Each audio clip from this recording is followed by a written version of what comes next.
بسم اللہ الرحمن الرحیم۔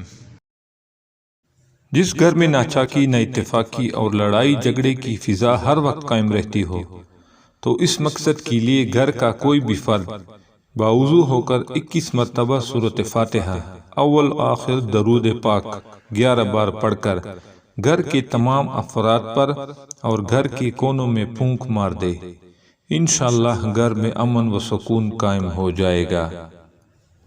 دعا ہے کہ اللہ تعالیٰ آپ کو ہر وہ نعمت عطا فرمائے جس میں آپ کے لیے خیر و برکت ہو، عزت و وقار ہو، راحت و سکون ہو، صحت و تندرستی ہو، ترقی و خوشحالی ہو اور دنیا و آخرت کی بھلائی ہو۔